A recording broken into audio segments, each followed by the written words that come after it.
Hey guys, welcome back to the Nation of Lugano YouTube channel. My name is Arian, and today we'll be talking about the latest news for FC Barcelona and also a little bit of news about Real Madrid. Before we get into the video, make sure to like and subscribe because, bro, it's free. Like, just do it. I'm on 135 subscribers. Like, just get to 500. It's free. You don't lose anything. Just press subscribe, and I'll be happy. You'll be happy. Maybe in the future you could say you were an OG subscriber who subscribed when I was on when I was on 100 subs. But let's just get straight to it. The first bit of news is about the striker option, and we already know that Barcelona are looking to go for Julian Alvarez. Barcelona are ready to submit a €100 million bid for Julian Alvarez, but they are saying that if it is not possible, because Barcelona won't go above the 100 million, and there's a high chance that Simeone and Atletico Madrid will want more than 100 million, then the alternatives are Lautaro Martinez and João Pedro from Chelsea. Let me start with João Pedro, because last season João Pedro played for Brighton, and this season he's playing for Chelsea, and he's doing okay. I wouldn't say he's doing bad, he's doing okay. But the thing with Chelsea is they won't get Champions League football, so a lot of Chelsea players want to leave, including, if you can, including João Pedro. But the thing with João Pedro is Nicolas Jackson will come back from his Bayern Munich loan, and it is expected that he'll start for Chelsea. So João Pedro won't even be the starter for Chelsea, but he'll start for Barcelona. How does that make sense? Because I don't want a player who's not even starting for Chelsea who come and start for Barcelona. Because João Pedro, he's not proven yet. He's not proven. He's still young.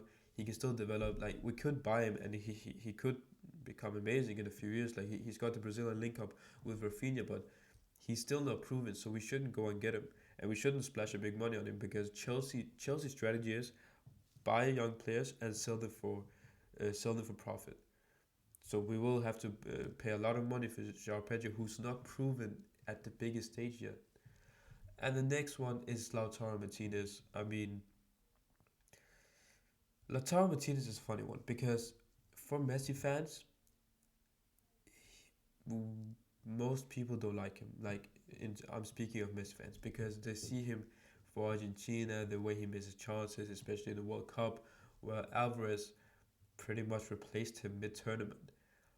And in terms of worldwide football fans, there is this talk about him not showing up in the big Champions League nights, which could be true. I remember him scoring last season against Bayern Munich in the quarterfinals. He scored against us in the semifinals.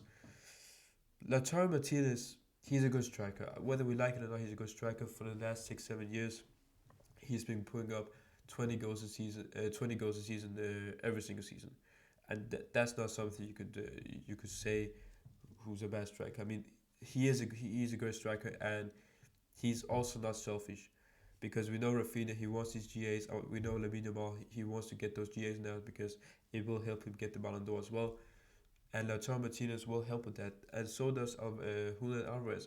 But I think Julian Alvarez does it at a much higher level. But Lautaro Martinez isn't bad.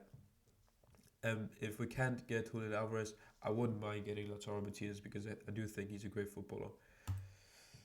Next up is Marco Correa, who is open to joining Barcelona.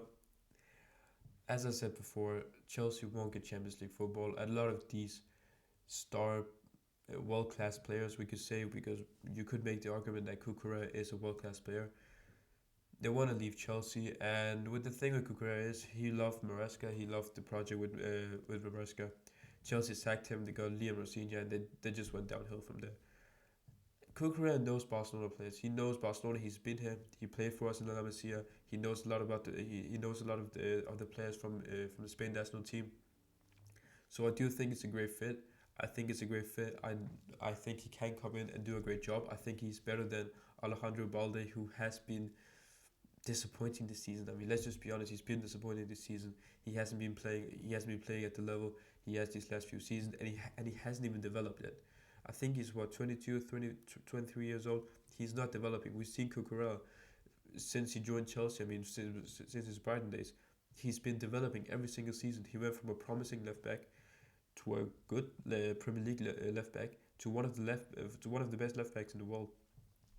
So We see that with Kukurea. We haven't seen that with Balde, and we can just skip this bit of news and just go straight here, where Balde and the agent want to succeed in Barca. Which, I mean, let's talk about Balde first. You need to get your head straight, because you have not been developing for the last few years. You haven't.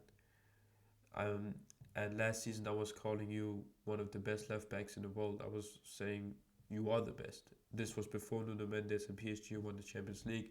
I was saying you're the best left back in the world. Now I look at you and I want Cancelo to start above you. I mean, there's no development for him. He hasn't been. We can all see what's happening with Balde. Like he's not going up a level. He's been playing the same way he did 2 years ago, and it's good, but he needs to get better. He needs to get better, and there are way better at this current moment. There are better left backs in the world, and one of them is Marco Correa. Next up is Marcus Rashford. Barcelona are pushing for a second loan spell for Rashford, and to be honest, this is probably the best piece of news out of all of them. I think this is the best option for the left wing situation, because Barcelona has been looking for maybe signing Rafael Leao for 50 million or the guy from Benfica, but this will probably be the best move because Rashford's been there for a season now. Or when the season's done, he's been there for a season. He knows the club, he knows his teammates, he's built that chemistry with his teammates, and will save money. We'll save money because we won't buy another left winger. So getting Rashford will save us money. He knows the players. He's not been great. He's been good for us. So I think getting Rashford is a very good option, especially on a loan deal. And then if he does well, then maybe we can get the 30 million, pay for the 30 million transfer fee for him. But if it's only if Manchester United does agree to it, because they will qualify for the Champions League, which means they will get a lot more money. So maybe they will agree to it. We don't know. Hopefully they will, but we'll see about it. I mean, I talked about Balde. I don't want to talk about the agent. I mean, this guy, yeah.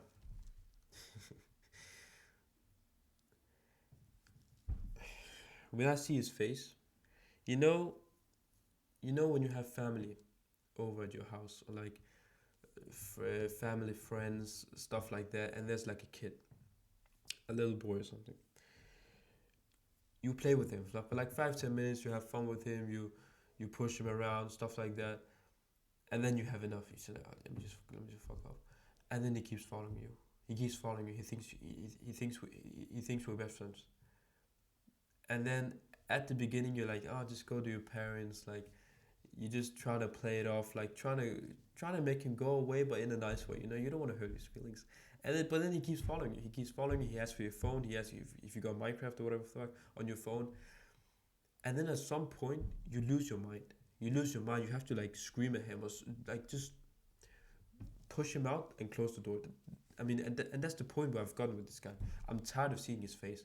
I'm tired of it. And this, I mean, in the Champions League, let's just talk about the Champions League first. 2 seasons ago against PSG, he got a red card which he shouldn't have. That was stupid of him.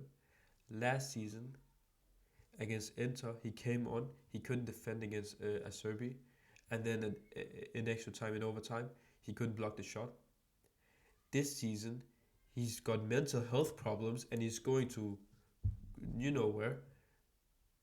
Brother, I got mental health, bro. I got mental health because of you. You got mental health. Everyone's got mental health because of you. Why are you going? Pay for my ticket. Pay for my hotel. I mean, what is this, bro?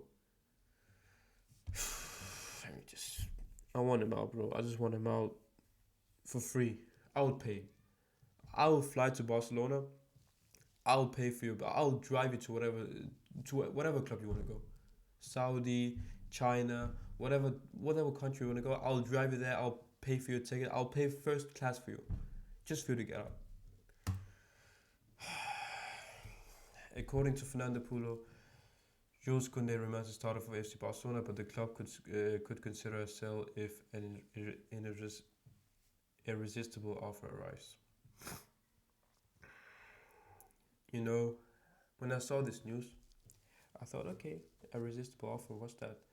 Like 70, 80? I mean, I looked at his transfer market value, it's at 60, 65. So I said, okay, maybe it's 70, 80. And then I thought, who's the top five best right backs in the world currently? I thought, Hakimi's there. He won't leave PSG. He's probably in the best team right now.